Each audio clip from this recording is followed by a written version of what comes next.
Queridos, quando o cristianismo iniciou em Jerusalém, ele alcançou primeiramente o segmento social dos excluídos, em todos os sentidos, excluídos econômicos, excluídos sociais. As histórias dos leprosos, dos cegos, dos aleijados, que eram alcançados, são histórias mais do que simplesmente de extensões da graça de Deus, espiritualmente falando. Eles também eram, porque estavam nessa condição de limitação física, de deficiência física, ou eventualmente de uma situação espiritual, como era o caso das possessões demoníacas, excluídos do convívio social e, consequentemente, por não poderem viver em sociedade, também estavam excluídos da capacidade de produzir o seu próprio sustento. Então muitos precisavam de esmolas, precisavam da ajuda da comunidade, das pessoas. Jesus também alcançou nessa segmentação social que naquela época, muito mais do que hoje, era bastante estratificada, bastante rígida, algumas categorias de pessoas que também eram vistas de maneira inferior. É típico daquela época e mesmo da religião judaica a diferença de tratamento, por exemplo, entre homens e mulheres, e grande parte dos seguidores de Jesus, os primeiros alcançados, apesar de serem homens que se tornaram discípulos e depois apóstolos, como Pedro, João, Tiago, também acompanhava Jesus uma grande quantidade de mulheres que serviam aos apóstolos e aos discípulos de Jesus da maneira como podiam, e normalmente estava relacionado às atividades domésticas.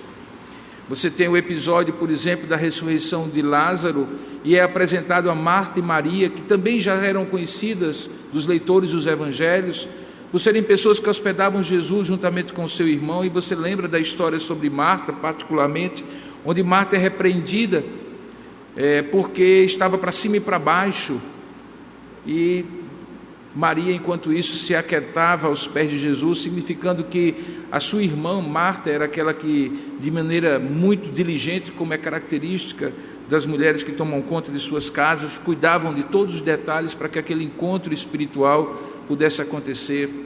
Você vai encontrar Jesus alcançando homens como Levi, também chamado Mateus, o autor do primeiro evangelho, que apesar de ter uma condição econômica, era visto de maneira muito preconceituosa pelos seus irmãos judeus, porque se dedicava a uma tarefa que era terrível do ponto de vista da imagem social que ele projetava, porque como coletor de impostos, ele na verdade era uma pessoa que extorquia, visto que no sistema tributário de colônias do Império Romano, o Império estabelecia o mínimo minimorum que deveria recolher, tipo 10%, 15%, sei lá, e deixava a critério do coletor de impostos o que ele colocaria acima disso, de modo que os coletores de impostos eram vistos como pessoas que colocavam valores percentuais exorbitantes sobre as pessoas, de modo que recolhiam às vezes o mínimo para Roma e acabavam ficando ricos. Eram ricos economicamente falando, socialmente muito vistos de maneira negativa. E Jesus vai juntando essa multidão de gente excluída do ponto de vista religioso, do ponto de vista econômico, do ponto de vista social, do ponto de vista, enfim, de todos os pontos de vista. E a impressão que se dá quando você começa a ler o Evangelho é que Jesus pegou quem ninguém gostaria de ter ao lado. E de fato, se você olhar direitinho, em grande parte dos discípulos de Jesus, você vai encontrar pessoas que não encontravam-se, não eram incluídas em nenhuma categoria que provavelmente nós chamaríamos hoje de classe média alta, os poderosos. É verdade que de vez em quando o Evangelho fala de um Nicodemos, que era o principal dos judeus, membro do Sinédrio, que procura Jesus lá em João capítulo 3, na madrugada. É bem verdade que de vez em quando aparece uma mulher rica, um homem rico, uma pessoa que de repente tem um certo status. Em Lucas capítulo 7, por exemplo, a gente é apresentado ao milagre da cura do servo de um centurião romano, um homem que cuidava de uma tropa numerosa, que tinha um status social por conta do seu cargo militar muito grande na história, e que ali também é de alguma maneira destacado. À medida que o Evangelho vai crescendo, Jesus já ressurreto aos céus, nós estamos expondo o livro de Atos, saímos já de Jerusalém, chegamos a Judéia e Samaria, na segunda etapa da descrição longa de 28 capítulos do evangelista Lucas. A gente vai percebendo que esse perfil vai fazendo com que o Evangelho também atinja classes sociais mais altas, pessoas numa posição econômica e social mais destacada. O fato é que aquela antiga opção preferencial pelos pobres, tão decantada pela teologia da libertação, principalmente na década de 70 e 80, não era por razões naturalmente econômicas ou sociais. Embora uma pessoa que social e economicamente é excluída, ela se abre provavelmente muito mais para a intervenção divina, para o sobrenatural, do que uma pessoa que tem o dinheiro para pagar o remédio, ou ir para o melhor médico, que tem condição de ter a fartura sobre a mesa e assim por diante. Essa é a razão, inclusive, porque Jesus adverte que os ricos deveriam procurar ser humildes diante de Deus, como carentes de tudo, como se pobres fossem. Ele diz: bem-aventurados os humildes de espírito, mostrando que muitas vezes a pujança material deve ser revestida de uma humildade espiritual. Mas à medida que a igreja vai se expandindo, o livro de Atos descreve pessoas sim, em posições de destaque, vão sendo encontradas pelo Evangelho.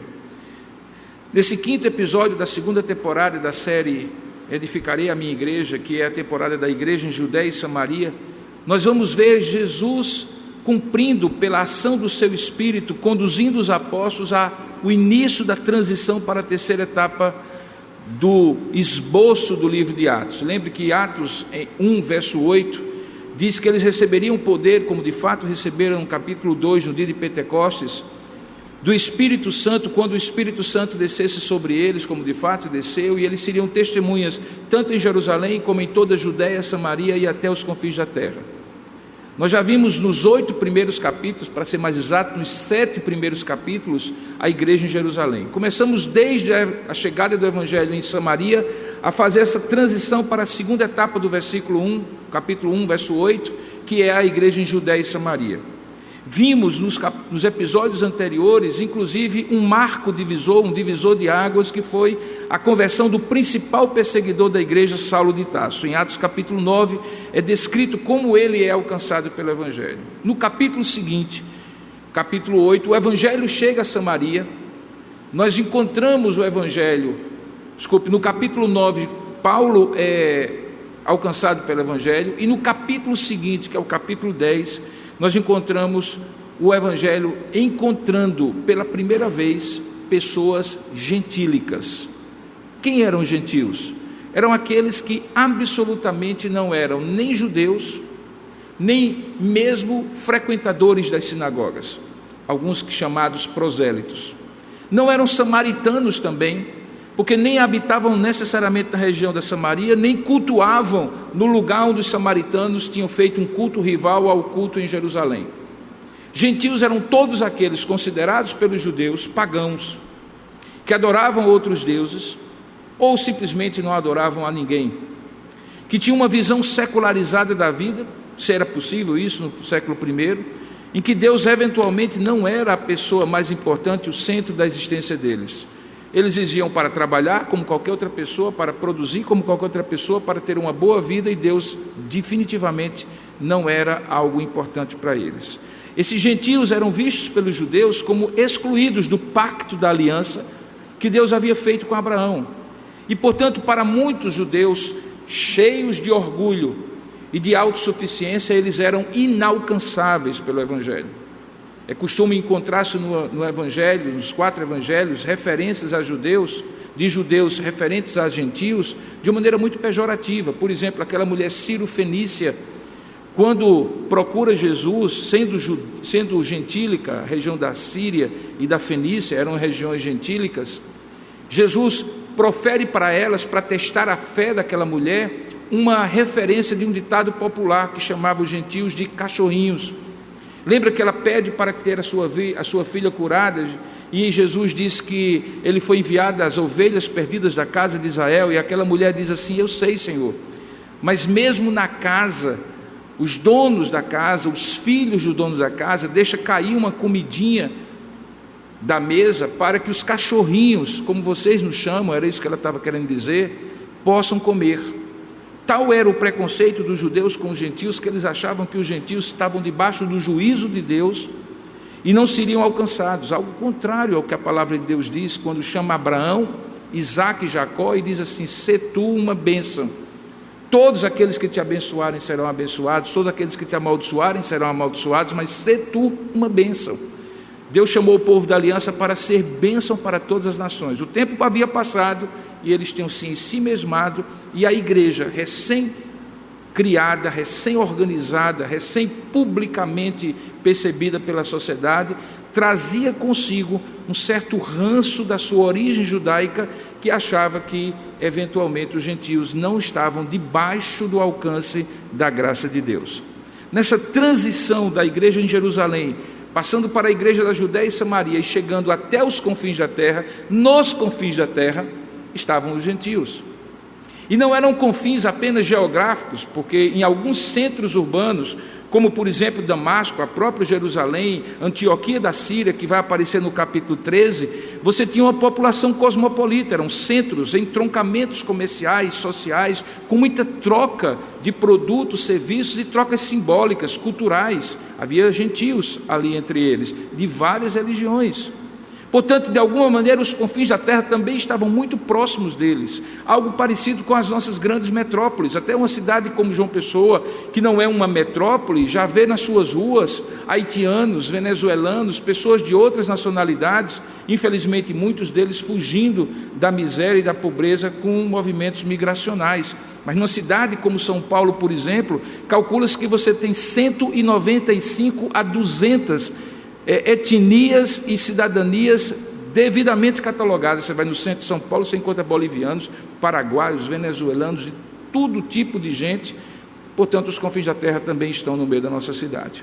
Mas nesse texto que nós vamos expor nessa manhã, nós vamos encontrar o Evangelho chegando aos gentios de maneira intencional para o cumprimento de Atos capítulo 1, verso 8. E eu convido então você a abrir a palavra de Deus no livro de Atos, capítulo 10, onde nós vamos ver como um personagem de uma classe superior, de origem militar, representa de maneira simbólica a chegada do cristianismo para os gentios e a transição para um novo momento da história de Atos. Abra sua Bíblia, portanto, em Atos capítulo 10, ou acompanhe nas plataformas, você também que está eventualmente conosco participando, eu gostaria de lhe convidar a acompanhar a leitura conosco.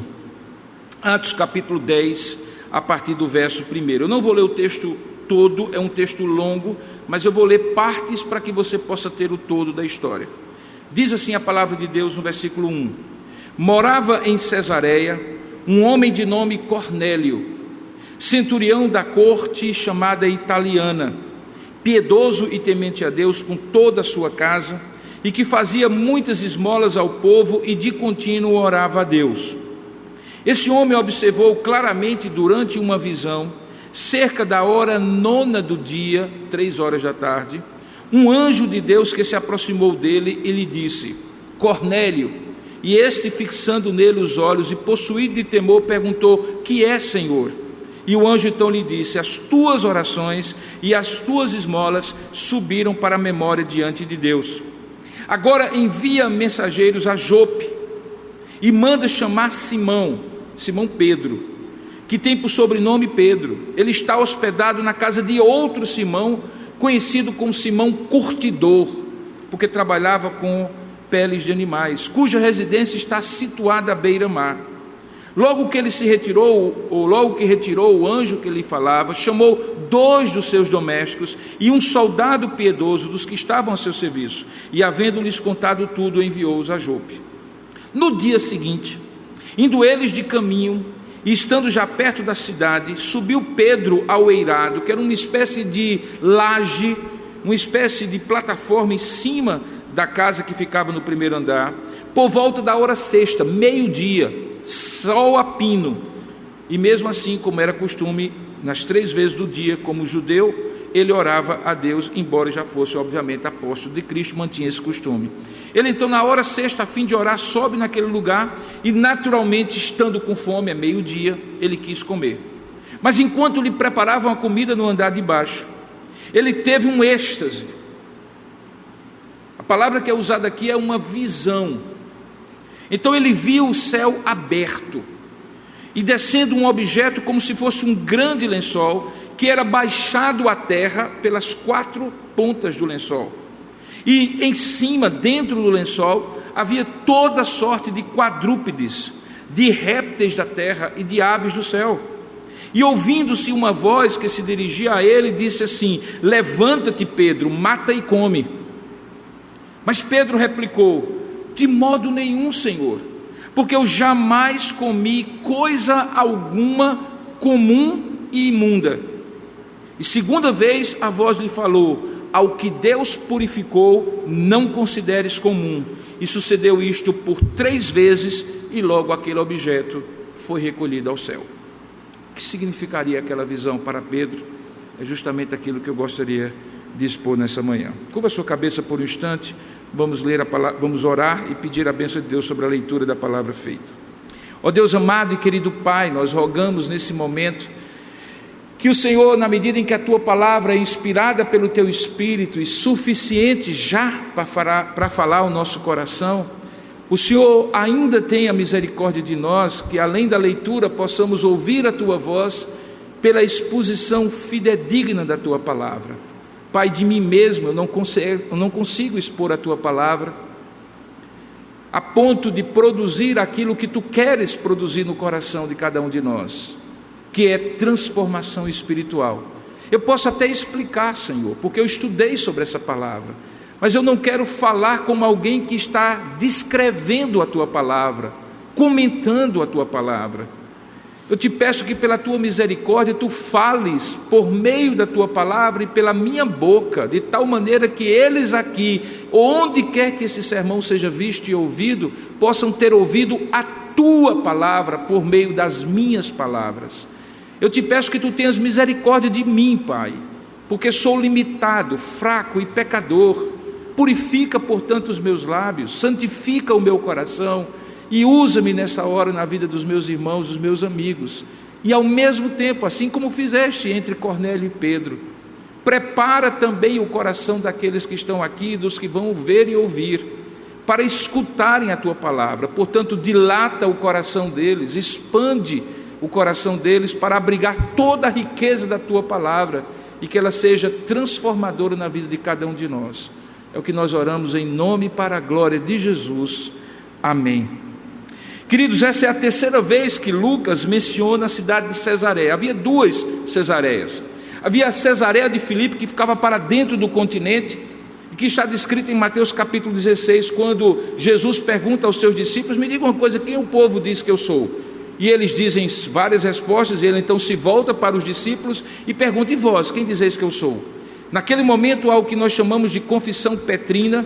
Pedro diz assim: tu és o Cristo, o Filho do Deus vivo. E aí, justamente nessa ocasião, Jesus diz assim: pois sobre esta afirmativa, que é pedra, que é rocha, eu edificarei a minha igreja, que é o tema da nossa mensagem. Essa era Cesareia de Filipe. Tinha esse nome em homenagem a Filipe, do ponto de vista grego, aqueles que haviam antecedido os romanos, que obviamente também homenagearam, colocando o nome de César, por isso que tinha o nome Cesareia. A outra Cesareia é chamada Cesareia Marítima, fica na costa mesmo. Ainda hoje tem as suas ruínas preservadas, um lugar belíssimo para se visitar, se um dia você for para Israel. Naquele lugar, Paulo vai ser preso antes de ir para Roma, tempos depois desse episódio aqui. Mas Cesareia Marítima ficava mais ou menos entre a terra de Israel e o norte, onde já estava o Líbano, as regiões conhecidas na antiguidade como Síria, Fenícia, toda aquela costa que começa da faixa de Gaza no sul e vai até o norte, já na fronteira com a Síria. Essa é a 3ª vez que Lucas menciona Cesareia. Você lembra que no capítulo 8, capítulo anterior a esse, no versículo 40, é lá que ele, depois de ter pregado o evangelho, enquanto viajava na direção norte, vindo de Azoto, Deus o levou a pregar o evangelho para aquele homem que era eunuco da rainha Candace da Etiópia. Como eu mencionei, Cesareia vai ser citada depois na prisão de Paulo, quando ele é levado no navio para Tarsis e dali também para Roma. Cesareia era conhecida naquela época como a Torre do Estrato. César Augusto havia dado a Herodes o Grande no ano 30 a.C., e Herodes, querendo agradar a César Augusto, César da ocasião, deu à sua cidade o nome. Ela reconstruiu, ou foi reconstruída por ele, para fazer parte de uma espécie de vitrine do Oriente. No período de 12 anos, do ano 22 ao ano 10 a.C., Herodes ali construiu, e tem ruínas, você pode visitar ainda hoje, um teatro, um anfiteatro, prédios públicos, uma pista de corridas enorme, um palácio, um aqueduto que é belíssimo e preservado, e um magnífico porto que inclusive hoje ainda é usado. Junto com todo aquele investimento estatal do Império Romano, a cidade floresceu, a cultura era grega, Roma era a maior influência, trazia uma população mista para aquela cidade portuária, e ali estava um dos principais governadores romanos naquela terra que era uma colônia. A sua residência e sede ficava em Cesareia, porque obviamente todos nós que somos pessoenses sabemos que é melhor morar à beira-mar do que em qualquer outro lugar. E o governador romano tinha aquele lugar ali como lugar preferido. O governador romano, estando ali, tinha uma guarnição sob a sua autoridade, e os historiadores calculam que havia naquela cidade pelo menos 3.000 soldados romanos, e parte desses 3.000 soldados era dividido em cortes, que eram agrupamentos menores, e que eram postos sobre eles aquilo que nós chamamos de centuriões. O nome centurião vem de centúria, que é o nome 100. Então é possível deduzir que esse homem comandava uma tropa de 100 soldados. Um centurião romano, para chegar a esse posto, já havia passado por vários postos militares. Poucos minutos antes de começar o culto, eu recebi a notícia triste para nós que um dos nossos casais, uma das nossas famílias recém-recebidas aqui na igreja, por ser militar, vai ser transferido para Campo Grande. E ele disse para mim: eu vou sair de costa, pastor, com a certeza de que eu quero voltar para João Pessoa, porque morar aqui é bom demais. O centurião, quando chegava a esse ponto de, muitas vezes, ir para o lugar da fronteira, para o lugar mais inóspito, ele amealhava um soldo maior, como ainda hoje é natural que aqueles que aceitam missões mais inglórias recebam um soldo maior. Possivelmente esse homem era um homem que tinha posses. Você vê na descrição que ele manda 2 empregados dele e um soldado. O soldado era da tropa, mas o empregado era ele que pagava do bolso, fazia parte do staff dele, que ele obviamente tinha condição de pagar. Ele fazia parte daquela chamada corte italiana, o regimento italiano. O nome Cornélio era um nome comum. Você vai encontrar um outro Cornélio em Lucas capítulo 7, como eu mencionei, quando o filho dele, ou o servo dele, melhor dizendo, é curado. Mas o mais importante dessa história não é todas essas informações culturais que podem ser dadas para você entender a importância desse homem. Esse homem não era um homem qualquer. Ele acaba sendo um símbolo de 2 coisas que vão acontecer a partir de agora. Primeiro, que o evangelho começa a chegar a gentios, mesmo a gentios que começam a ter interesse pelo judaísmo, como era o caso dele, mas não chega a qualquer gentio. Começa a ter algumas pessoas que no livro de Atos, Lucas vai fazer questão de destacar, inclusive pelo nome, provavelmente para que os seus leitores tenham uma ideia exata de que o cristianismo não era apenas para a população mais desfavorecida, mas tinha suficiência, coerência, conteúdo para atrair mentes mais privilegiadas do ponto de vista da formação educacional. Militares, juízes, pessoas que eventualmente tinham a condição de influenciar a sociedade.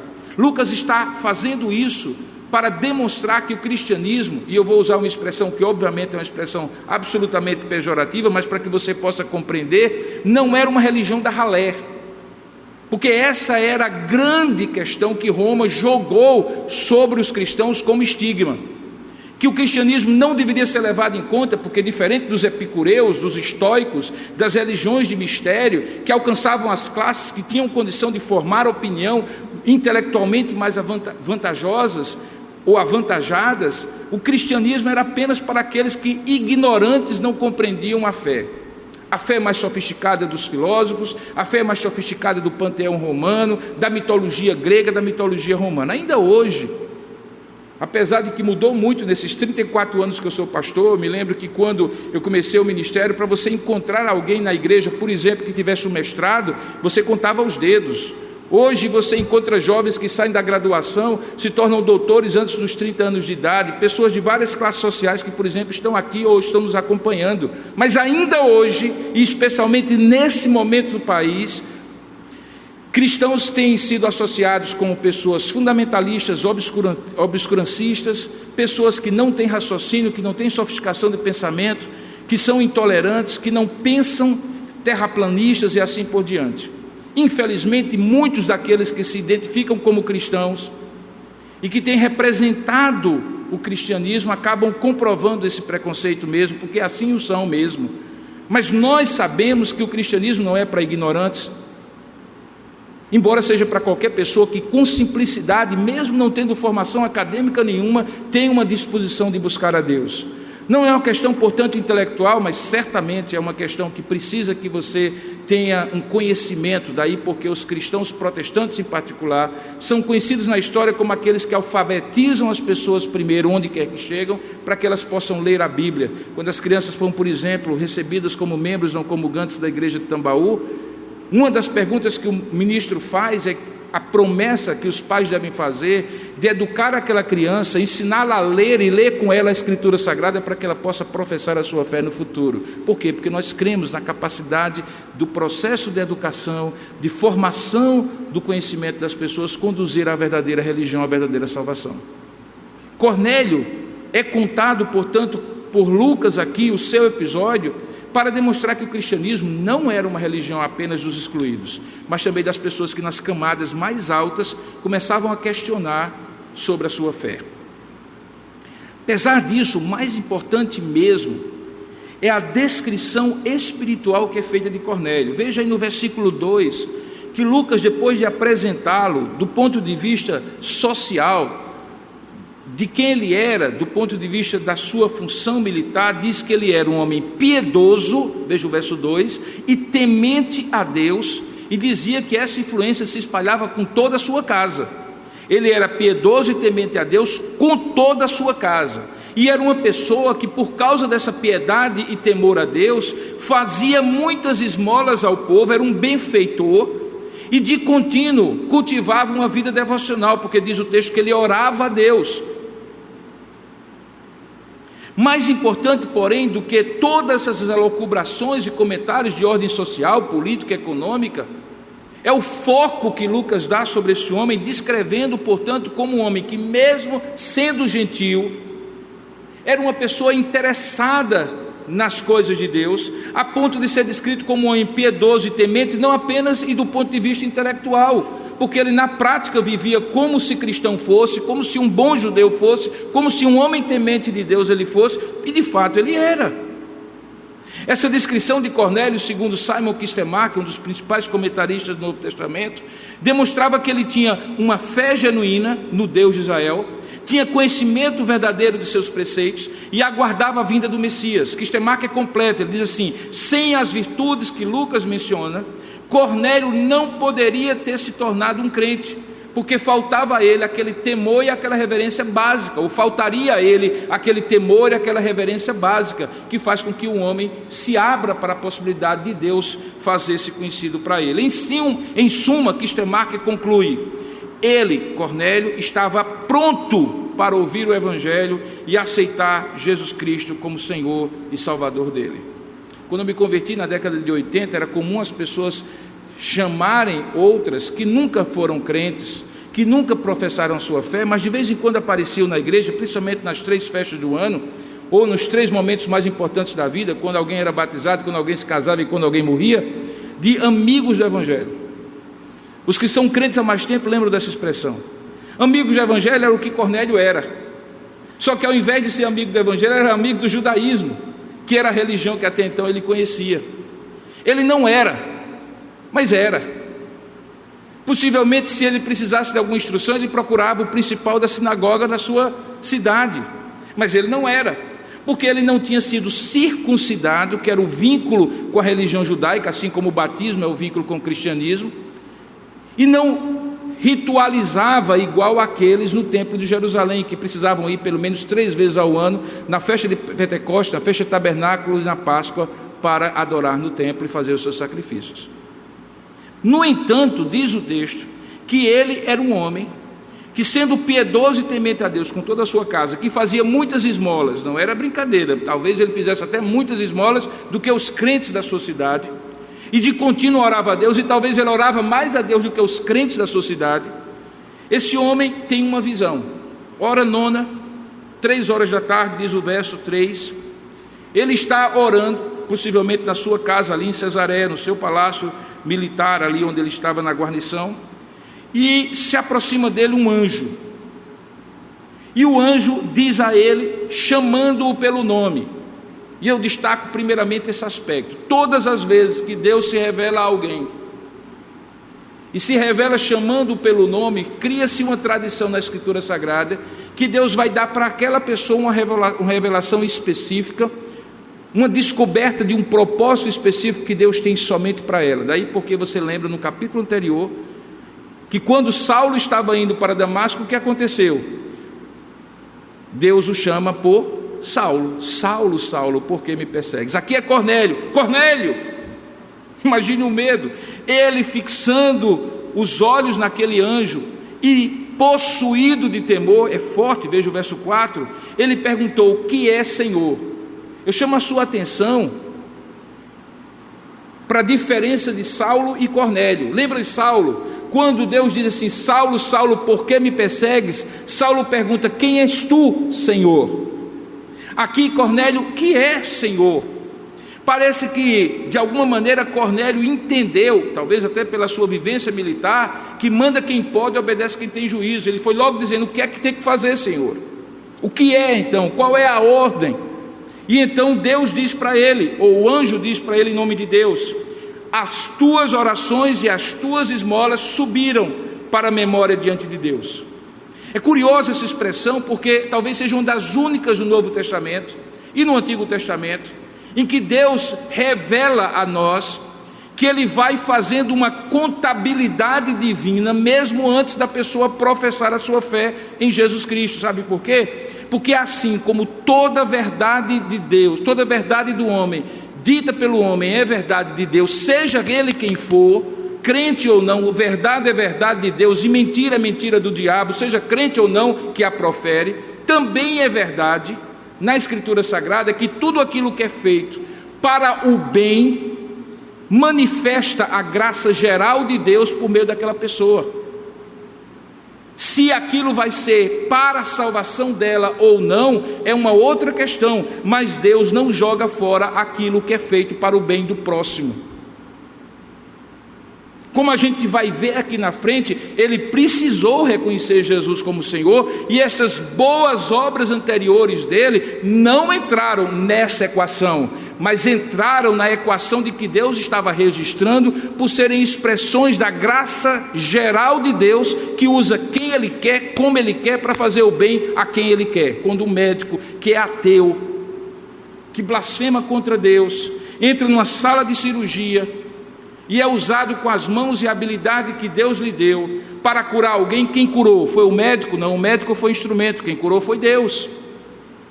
Quando o pesquisador, um cientista, vai para dentro do laboratório, seja ele crente, budista, animista, agnóstico, ou quem quer que seja, e dotado da inteligência que Deus deu a ele, da capacidade que Deus deu para ele pesquisa uma medicação, essa medicação é produzida e produz cura para muitas pessoas. Quem cura? Deus. Aquele homem é apenas um instrumento. Essa é a nossa teologia, que faz com que a graça geral de Deus seja a maneira como Deus usa, mesmo aqueles que não são reconhecedores de serem filhos de Deus.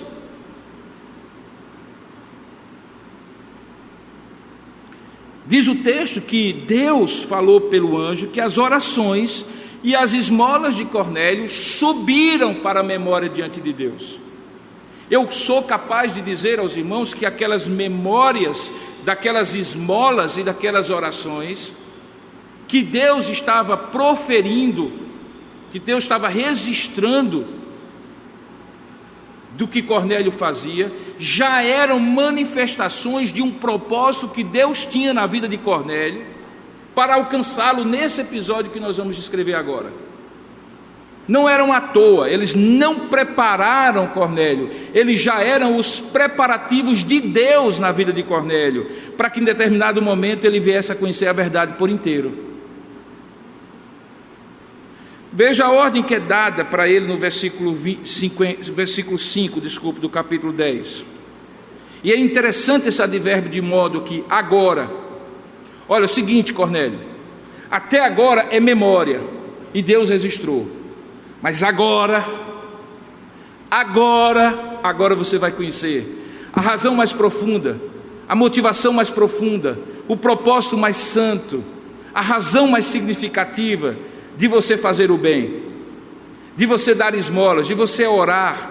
Você agora vai entender de onde vem o temor no seu coração, que mesmo sendo um homem poderoso, que mesmo sendo um homem que tem homens à sua obediência, se curva diante da autoridade maior que é a do Criador. Você agora vai entender. Agora envia mensageiros à cidade de Jope, manda chamar Simão, que tem por sobrenome Pedro. Cornélio não sabia quem era Pedro, precisou ser explicado para ele. Ele vai estar na casa de um outro Simão, não confunda, um é Simão Pedro, Cornélio. Quem você mandar, vá procurar não para a casa de Simão Pedro, porque Pedro não mora lá. Pedro está lá, Cornélio. Ele está, na verdade, na casa de um homem sim, que mora lá. Chama-se Simão Curtidor, e como é muito comum, eu vou dizer para você, é Simão Curtidor, aquele homem que trabalha com peles, possivelmente inclusive peles marítimas, porque Jope também era uma cidade marítima. O texto diz que logo que se retirou o anjo que ele falava, impactado pelo que havia acontecido, Cornélio chama 2 dos seus domésticos e um soldado piedoso dos que estavam a seu serviço, conta para eles os detalhes do que havia ocorrido e manda-os para cumprir a missão.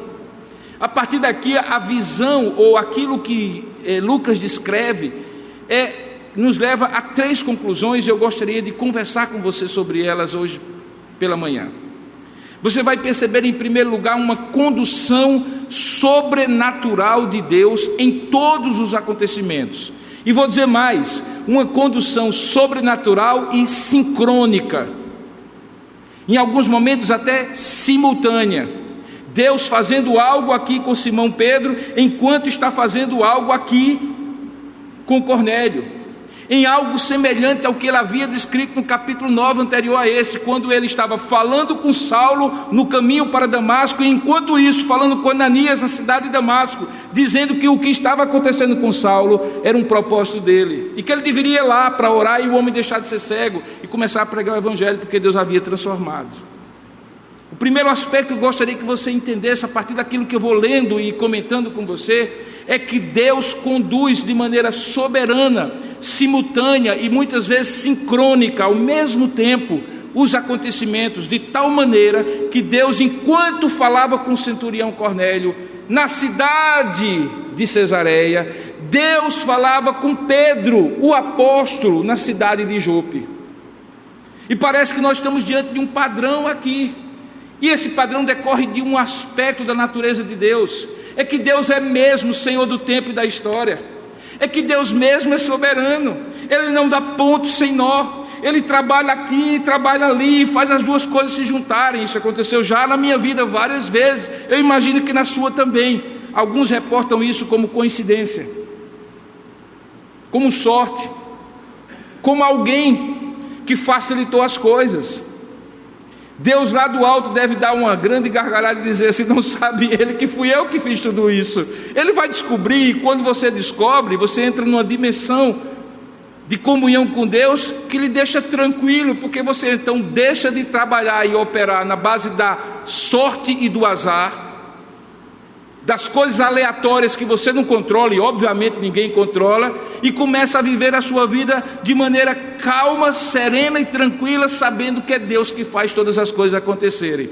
Você vai ter que fazer alguma coisa, logicamente, mas mesmo aquilo que você fizer estará sendo conduzido por Deus. Por quê? Porque Deus, de maneira soberana, simultânea e algumas vezes sincrônica, Ele dirige todos os acontecimentos. Como é que a gente vê isso? Vamos a partir do verso 8.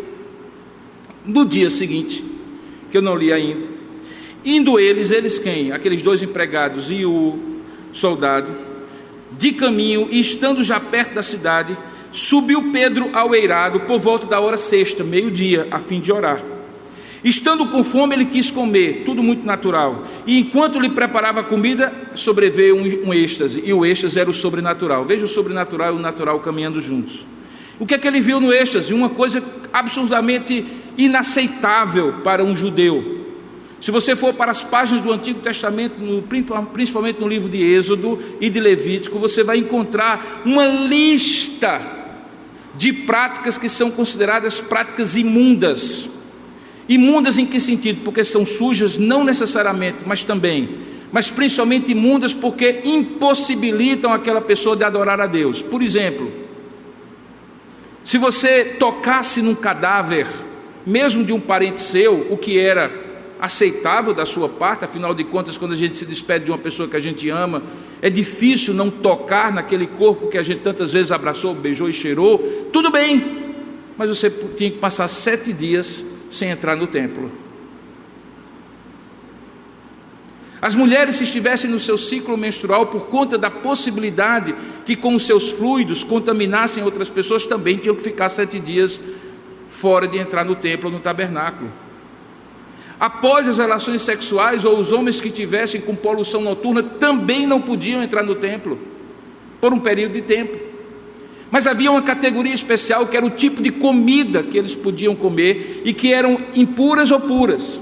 Muitas delas eram impuras porque Deus, antes da medicina descobrir, sabia que alguns daqueles alimentos eram cheios de toxinas, daqueles alimentos, ou de substâncias que poderiam alterar as taxas hormonais nossas, inclusive as taxas importantes para nós. O nosso querido, famoso, gostoso e delicioso camarão, a chamada baratinha do mar. Minha esposa nunca gosta quando eu lembro a ela que é uma baratinha, e é uma baratinha porque come aquilo que se estraga dos outros animais no fundo do mar. Aquele camarão gostoso, alho e óleo que você come, era proibido aos judeus, justamente pela possibilidade de aumentar inclusive as taxas de colesterol e outros danos à saúde. Deus sabia tudo, os judeus naquela época não sabiam nada. Deus disse: não coma camarão. Mas isso só valia para o Velho Testamento, diga-se de passagem. Hoje você segura em outras taxas e se delicie com o seu camarão, por favor. A razão disso era outra, era para mostrar que havia uma santidade de Deus, de tal maneira que o meu corpo, a minha adoração, a minha saúde, a maneira como eu me relacionava com os demais, tudo isso implicava em culto a Deus. Imundo era a minha atitude se eu chegasse na presença de Deus sem levar em conta nada disso e oferecesse a Deus, ao Deus que é santo, santo, santo. Muito mais do que a comida e as questões sanitárias, higiênicas e médicas, era o princípio por trás. Deus é santo, não chegue diante dele de outra forma ou de qualquer jeito. Leve em conta essas coisas, preserve a santidade do seu corpo, da sua alma, dos seus propósitos, de tudo que você é, para oferecer um culto integral a Deus. Por que eu estou dizendo tudo isso? Porque a visão é dantesca, literalmente falando. Pedro está na plataforma em cima da sua casa, ou da casa de Simão Curtidor, melhor dizendo. Não sei se porque estava com fome, era meio-dia. O fato é que ele teve um êxtase, olhou e viu um lençol, um pano enorme, seguro pelas 4 pontas, com todo tipo, diz o texto no versículo 12, de quadrúpedes, de animais, de répteis da terra e de aves dos céus, inclusive, e talvez algumas aves de rapina, que comiam também restos de animais mortos, e que eram proibidos aos judeus, obviamente. E aí diz uma voz no versículo 13: vamos, Pedro, se levanta, mata e come. Pedro, judeu, então disse: Senhor, eu nunca, jamais, verso 14, comi coisa alguma comum e imunda. Eram 2 categorias, todas duas proibidas ao judeu. E a segunda voz então dá a senha de todo o texto. A segunda vez que a voz é ouvida é dito assim: o que Deus purificou, não consideres comum.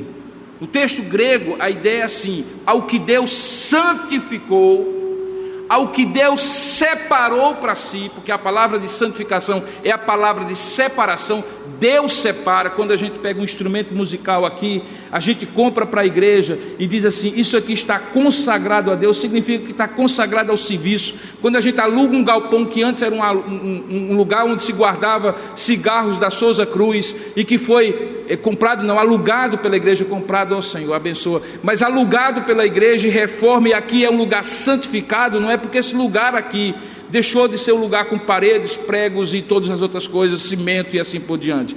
Está separado, dedicado. O que Deus está dizendo é: ao que Deus separou para si, não considere como alguma coisa comum, impura ou indigna.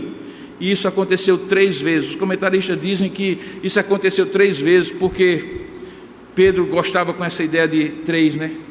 Porque ele havia negado Jesus 3 vezes, então ele era um cara que era teimoso para se convencer das coisas. Deus aqui faz esse negócio acontecer 3 vezes diante dele. E aquele objeto foi recolhido ao céu. O que é que acontece? Pedro ainda estava perplexo no verso 17, de qual seria o significado daquela visão. E os homens enviados da parte de Cornélio, ali no verso 17, aqui é a casa de Simão, pararam junto à porta, chamando, indagavam se ali estava Simão, por sobrenome Pedro. Enquanto Pedro, e a coisa muito interessante é, enquanto aqui, enquanto acolá, veja o verso 17, enquanto no verso 19, e tem outros enquantos no texto. Isso é sincronicidade, simultaneidade. Deus está agindo aqui, Deus está agindo lá, Deus está fazendo as pontas se juntarem. Enquanto meditava acerca da visão, disse-lhe o Espírito: estão aí. Olha, ele ouviu bater. Simão, a empregada de Simão também. Pedro, talvez não. Mas enquanto estavam batendo na porta, Deus fala por intermédio do Espírito, dizendo assim: tem aí fora 2 homens que te procuram. Levanta-te, desce, vai com eles, nada duvidando, porque fui eu que os enviei. Veja a sincronicidade, a soberana vontade de Deus operando sobre todas as coisas, através de todas as coisas. E desce Pedro, verso 21, aqui me tendes, sou eu a quem buscais, a que viestes? E olha a descrição que os empregados de Cornélio dizem: ele é um homem reto, o centurião Cornélio, nosso Senhor, homem reto e temente a Deus, e tendo bom testemunho de toda a nação judaica, foi instruído por um santo anjo para chamar-te à tua casa e ouvir as tuas palavras. Verso 23, Pedro convida-os ao entrar, hospeda-os, possivelmente porque já era tarde do dia, e à noite passada, no dia seguinte, diz o verso 23, levantou-se e partiu com eles, e junto com Pedro foram alguns irmãos dos que habitavam em Jope consigo. Esse detalhe é importante porque na ideia do judaísmo, diante daquilo que era inesperado, era importante levar 2 ou 3 testemunhas, porque sabe-se lá o que vai fazer, o que vai acontecer, vai ter gente comigo para dizer o que houve, o que eu falei, o que eu não falei, o que aconteceu, o que não aconteceu, porque depois alguém pode duvidar se eu estiver sozinho. No dia imediato, nós estamos falando aí já de uma sequência de 3 dias, ele entrou em Cesareia. Cornélio estava esperando por eles, tendo reunido seus parentes e amigos íntimos. A essa altura, irmão, já não era Pedro e Cornélio. Pedro tinha levado um bocado de gente do lado de cá, Cornélio tinha juntado um bocado de gente do lado de lá. Já havia uma pequena congregação de gente que iria ver um grande espetáculo da fé acontecendo ali. Pedro entra, sai Cornélio ao encontro, e olhe o que acontece. Ele prostra-se diante de Pedro e o adorou. Há 2 ou 3 episódios parecidos com ele, em que apóstolos são reverenciados como se fossem Deus, e em todos eles, Pedro, que supostamente seria o primeiro Papa, não aceita que ninguém se dobre diante dele, beije o seu anel e o adore como se fosse Deus. Porque o texto seguinte diz que Pedro se levantou, verso 26, e disse: ergue-te, porque eu também sou homem. E falando com ele, encontrou muitos reunidos na sua casa ao entrar na casa. E a quem se dirigiu? E se dirigiu estabelecendo o inusitado daquela ocasião, porque ele começa a sua fala dizendo assim: vós bem sabeis que é proibido, e era porque ao entrar na casa de um gentio, ele ficaria 7 dias impedido de entrar no templo ou na sinagoga. Vós bem sabeis que é proibido a um judeu ajuntar-se ou mesmo aproximar-se a alguém de outra raça. Mas olha a conclusão que Pedro já tinha chegado. Mas Deus me demonstrou, e ele estava se referindo àquele lençol que desce e sobe 3 vezes, que a nenhum homem, ele entendeu que aqueles animais representavam homens inclusive que agora ele estava encontrando, que até então como judeu ele chamava de cachorrinhos, que eram imundos do ponto de vista ritual. Diz o texto que a ninguém, o Senhor me mostrou, que a nenhum homem considerasse comum um ou imundo, e por isso uma vez chamado vim sem vacilar. Até aqui eu entendi, Cornélio, agora me explique, por que razão me mandastes chamar? Veja, Pedro já tinha entendido a parte dele, agora ele precisava que Cornélio dissesse o entendimento de Cornélio acerca da parte que ele não conhecia e que tinha acontecido só com o centurião. Respondeu-lhe Cornélio: olha, faz hoje 4 dias, e aí ele conta toda a história, e aí eu não vou ficar repetindo a mesma história, mas no verso 33 ele diz assim: portanto, tendo contado tudo isso, sem demora, mandei chamar-te e fizeste bem em vir.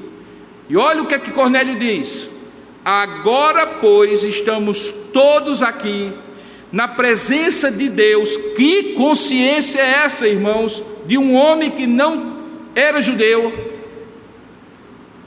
Na versão latina de São Jerônimo, aqui ele diz assim: aqui estamos nós, corandel, de onde vem a expressão diante da face de Deus, que todos nós e todos os seres vivos e tudo aquilo que Deus criou de fato vivem diante da face de Deus. Agora, pois, estamos todos aqui, corandel, prontos, disponíveis, desejosos, abertos para ouvir tudo o que te foi ordenado da parte do Senhor. Deus pega um judeu, apóstolo, e por ser judeu e apóstolo, vivendo um grande conflito, provavelmente porque a sua religião original dizia que ele não deveria estar ali, mas Deus havia dito para ele que ele deveria estar ali. Pergunta ao dono da casa para onde ele havia sido enviado: me diga, por que razão me mandaste buscar? E o dono da casa disse: aconteceu isso, isso, isso e isso, e agora nós estamos todos aqui. Pelo jeito, você veio na presença de Deus, nós estamos na presença de Deus, portanto todos estão na presença de Deus. Por favor, fala o que de Deus é preciso ser falado. Eu não sei você, mas para quem gosta de pregar um negócio desse, para quem gosta de evangelizar um negócio desse, é maravilhoso. Um público cativo e desejoso de ouvir, que reconhece que está na presença de Deus e que quer ouvir a voz de Deus. Como é o nome disso, irmãos? Igreja. Igual aqui. E é possível que aqui tenha Cornélios, é possível que aí tenha Cornélios, que Deus reuniu na virtualidade e na presença dele, porque ele é Deus soberano do tempo e da história, do mundo real e presencial e do mundo real e virtual, porque todos são reais diante de Deus, porque Deus está fora do tempo.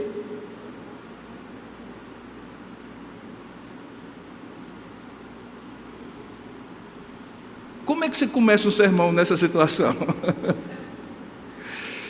Como é que você começa o sermão assim? É a grande pergunta. Quando eu dei aula de homilética no Seminário Presbiteriano do Norte, a principal questão é: quem é o seu público-alvo? Além daquilo que você já preparou, que você estudou do texto, quem é o seu público-alvo? Para que você responda as perguntas que provavelmente são feitas, para que você seja objetivo naquilo que precisa ser falado. Pedro não fez sermão de homilética, não fez aula de homilética. Então Pedro vai naquilo que é fundamental. Ele começa do contexto. Ele diz, verso 34: reconheço por verdade que Deus não faz acepção de pessoas. Pelo contrário, em qualquer nação aquele que o teme e faz o que é justo lhe é aceitável. E esta é a palavra que Deus enviou aos filhos de Israel.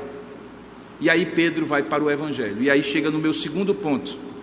Esse texto nos ensina que seja qual for o inusitado de uma situação, as circunstâncias que você estiver, a postura de Pedro, que já era portador da mensagem de Deus e não o próprio Deus, como ele deixou claro quando não aceitou a adoração, é que o Evangelho precisa ser centrado, ou melhor, que a sua palavra precisa ser centrada no Evangelho de Jesus Cristo, seja para quem for e em qual circunstância for. Por onde é que você vai começar? Se você vai por aqui, se você vai por lá, se você parte da pergunta da pessoa, se você faz isso ou faz aquilo, mas no centro da mensagem tem que vir o Evangelho. E Pedro faz isso. Veja, ele começa com a conclusão que lhe havia sido trazida por Deus. Ele diz assim: eu reconheço que em todos os lugares e de todas as formas, Deus não faz acepção de pessoas, pelo que elas são, pelo dinheiro que elas têm, pela raça que elas pertencem, pela condição econômica ou financeira que elas possuem, pela cor da pele ou por qualquer outro critério. Deus não tem um grupinho de amigos, Ele não faz acepção de pessoas.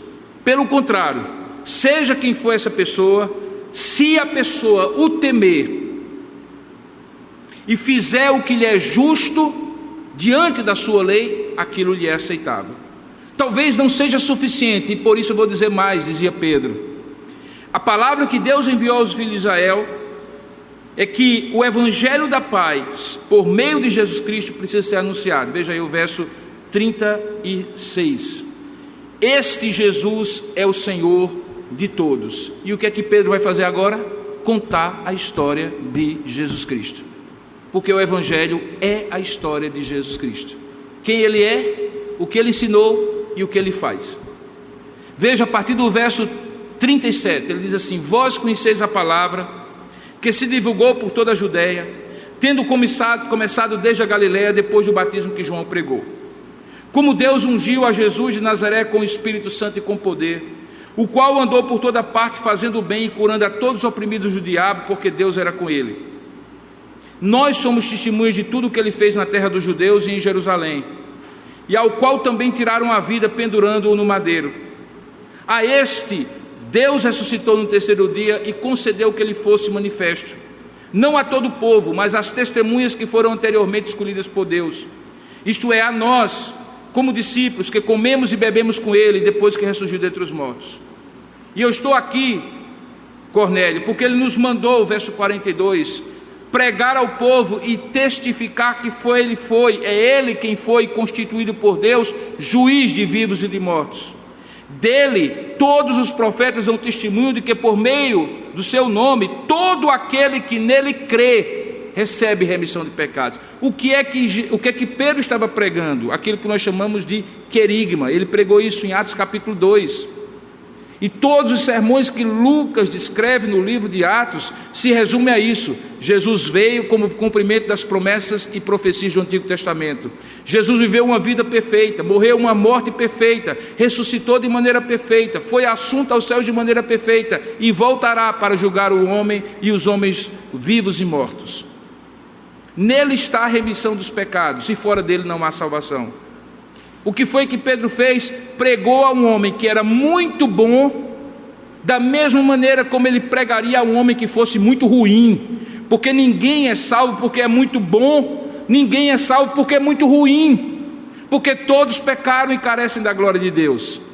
Se alguém é muito bom, é porque a graça de Deus está sendo eficaz nele para ele ser minimamente aquilo que todo ser humano foi criado para ser. Quando alguém é muito ruim, é porque essa pessoa resiste à graça natural de Deus em geral e não consegue ser nem o mínimo que um ser humano pode ser. Seja num caso, seja no outro, o evangelho é pregado para um descrente, para um crente, bom ou ruim, preto ou branco, rico ou pobre, judeu ou gentil, do mesmo jeito, porque sem Cristo não há possibilidade de salvação. E Cornélio precisava saber disso. O que é que acontece ali é a terceira parte da minha mensagem. Enquanto Deus está agindo de maneira soberana, síncrona e algumas vezes simultânea, Ao mesmo tempo que Pedro centra a sua mensagem no Evangelho e não aceita a adoração porque é portador da transformação que só o Evangelho pode dar e não o transformador na pessoa dele, isso proporciona que Deus haja de maneira sobrenatural. Veja, Deus está conduzindo, alguém está se colocando como instrumento dele, e quando essas duas coisas juntam, irmãos, o que Deus faz é absolutamente maravilhoso. Olha o que é que diz o verso 44, nós estamos chegando ao final da mensagem. Ainda Pedro falava estas coisas quando caiu, o Espírito Santo. O texto é forte, caiu mesmo, foi derramado. Inclusive este é um dos símbolos do batismo por aspersão, quando é derramado sobre nós a água como símbolo do Espírito, que já foi derramado em nós quando somos convertidos pelo Senhor.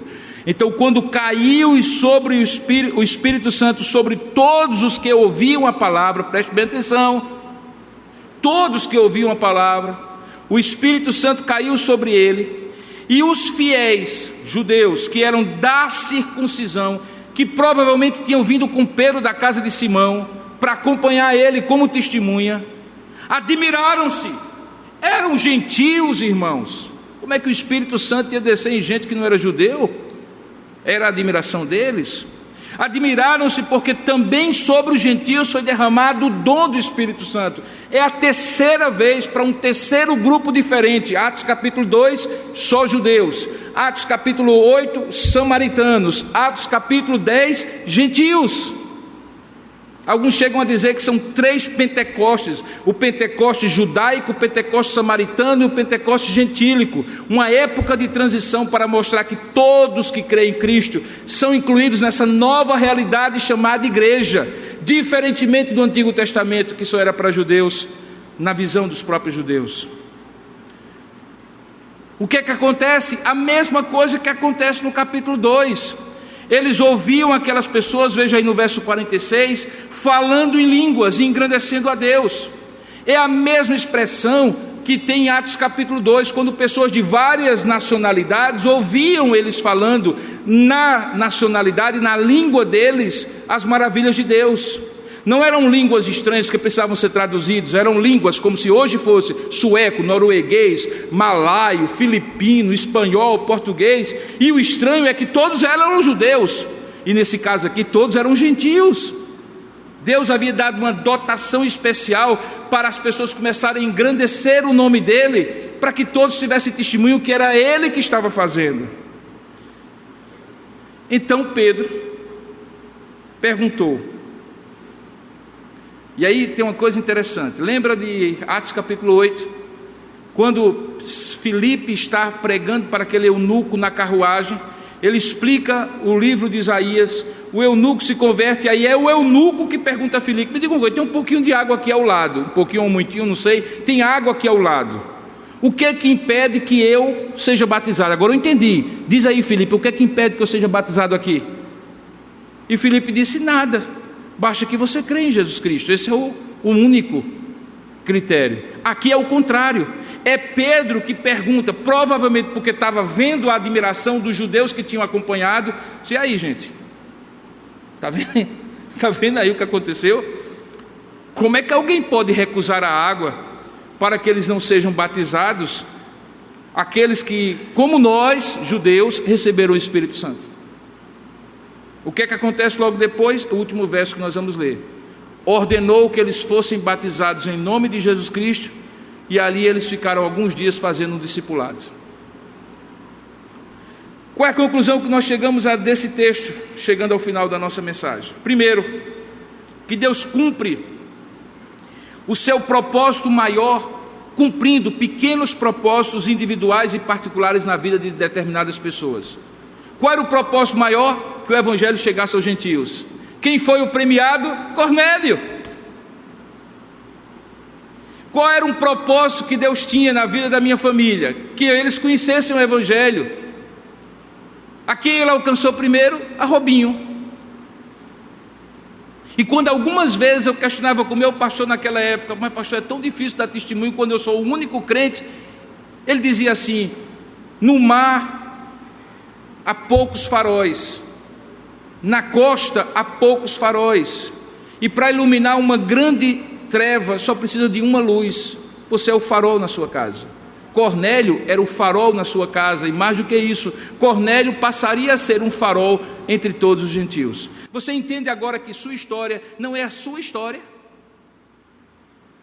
Que as coisas simultâneas, síncronas, coincidentes, mas debaixo da soberania de Deus que acontecem na sua vida, não tem a ver apenas com você, tem a ver com um propósito maior, que talvez envolva a sua família, a sua comunidade, e dentro daquele propósito maravilhoso e eterno do Deus que tem um tabuleiro do xadrez chamado vida, e que mexe um peão aqui, um bispo acolá, um cavalo como eu, assim, ali, acolá, e de repente muda tudo.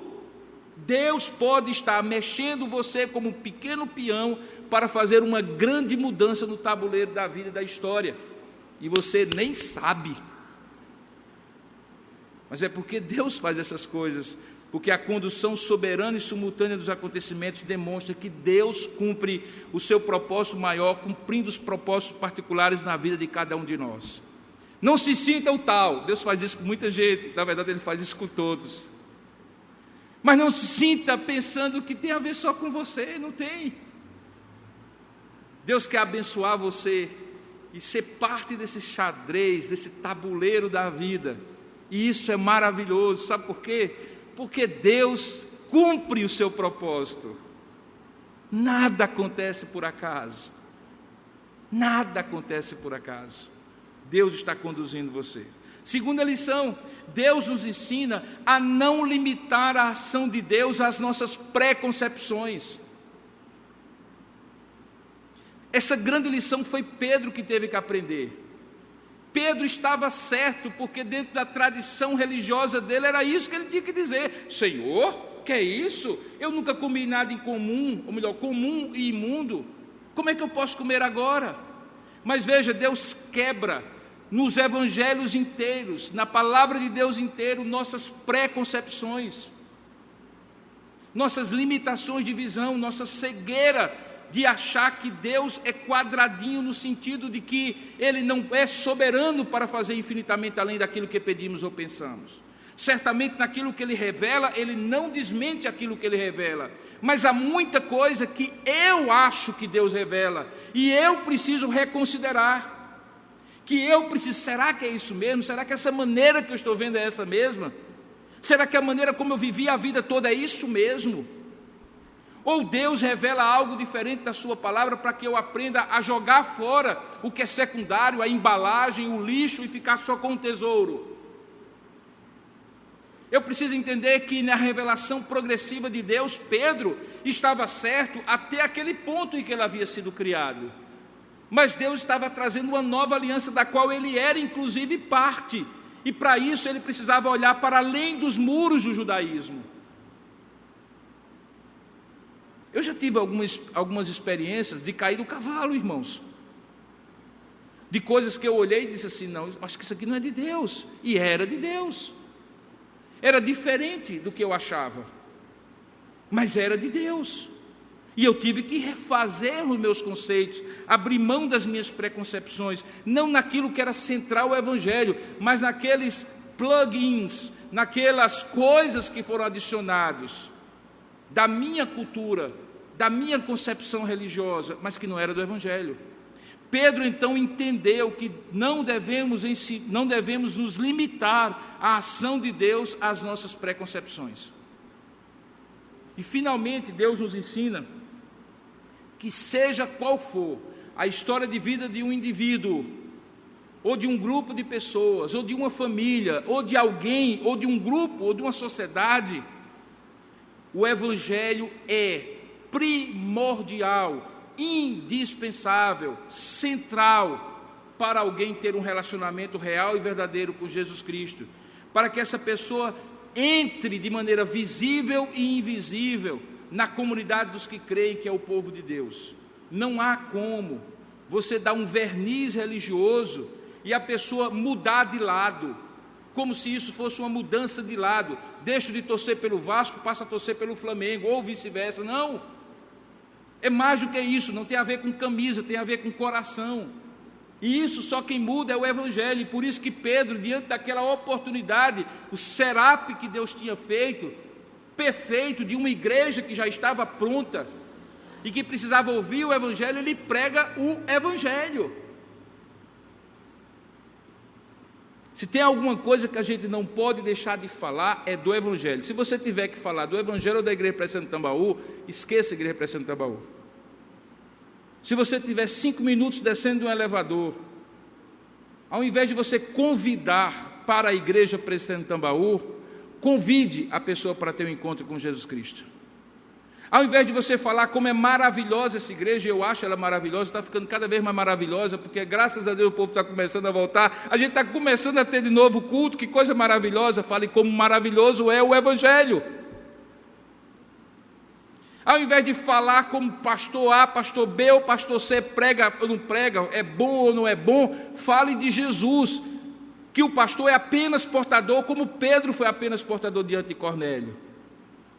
É o Evangelho que transforma. Ao invés de dizer assim, sou contra Lula e a favor de Bolsonaro, sou contra Bolsonaro e a favor de Lula, diga assim, sou a favor de Jesus, que tanto Bolsonaro como Lula precisam para se converter, ambos precisam. É porque a gente está perdendo a oportunidade de falar do Evangelho, que a gente está se tornando um povo que acultura as pessoas, ensina papagaio velho novas linguagens, mas o sujeito não deixa de ser papagaio. Que as pessoas entram na igreja, ao invés de dizer, eita, diz alguma outra mais evangélica, que ao invés de dizer Ave Maria, diz misericórdia, mas a ideia é a mesma.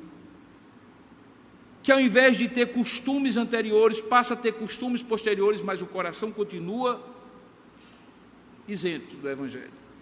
Pedro centrou no Evangelho. Nós precisamos centrar no Evangelho, mesmo que tenhamos que quebrar preconceitos e paradigmas como ele teve que pregar. Eu prometi a mim mesmo que pregaria menos de 1 hora, já são 59 minutos e 3 segundos, e eu quero parar agora. Queridos, no próximo domingo, se Deus quiser, nós iremos dar sequência. Hoje à noite, 17 e 19 horas, nós estaremos aqui para cultuar a Deus. E eu gostaria de terminar concluindo dizendo o seguinte: imagine só o privilégio que você vai ter, seja 17, seja 19, de vir para adorar a Deus, à luz daquilo que você ouviu hoje pela manhã. Seja você um Cornélio, seja você um Pedro. Tem um detalhe nesse texto que eu poderia fazer um outro sermão sobre ele, que é o seguinte: veja que tudo isso aconteceu, não aconteceu sem a presença de pessoas testemunhando. Existe um caráter comunitário à fé, que nunca poderá ser substituído pela sua devoção particular a Deus, da mesma maneira que sua devoção particular a Deus não é substituída pela sua devoção comunitária. Se cada dia você dobra os seus joelhos, ora a Deus, comunga com Deus em oração pela palavra, amém.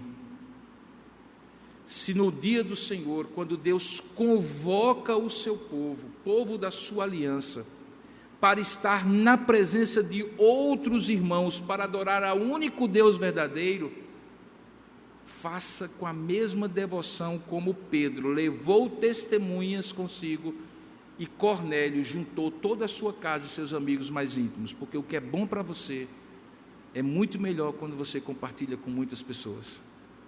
Então hoje, ao invés de você cair na tentação de dizer assim, já vim pela manhã, ou já assisti o culto pela manhã, esteja aqui às 17 e 19 e aproveite, porque é possível que Deus faça coisas maravilhosas, assim como fez nessa história que nós acabamos de descrever. Porque tudo que Deus faz no tabuleiro dele com uma pessoa afeta muitos, afeta uma comunidade, e essa comunidade se chama igreja. Que Deus o abençoe. Vamos orar pedindo a bênção do Senhor sobre isso. Vamos colocar de pé, queridos. Você descansa um pouquinho. Senhor, nosso Deus e nosso Pai, aplica a Tua palavra ao nosso coração conforme a Tua vontade. Fala conosco de maneira soberana e poderosa, completando aquilo que na minha limitação não foi possível transmitir. Que se houver Cornélios entre nós, ou entre aqueles que estão participando à distância, que seja o dia de abrir o coração, e seja o dia de ouvir o Evangelho, talvez já conhecido, mas de maneira diferente, com a fé e a confiança de que todo esse tempo Deus preparou este momento para que, ouvindo o Evangelho de apenas um homem temente e piedoso, Cornélio se torne, seja ele Cornélio qual for, um homem cheio do Espírito Santo, professando a sua fé em Jesus Cristo e completo agora para viver com Deus. Nós oramos assim, pedindo a Tua bênção sobre todos nós, em nome de Jesus. Amém, Senhor.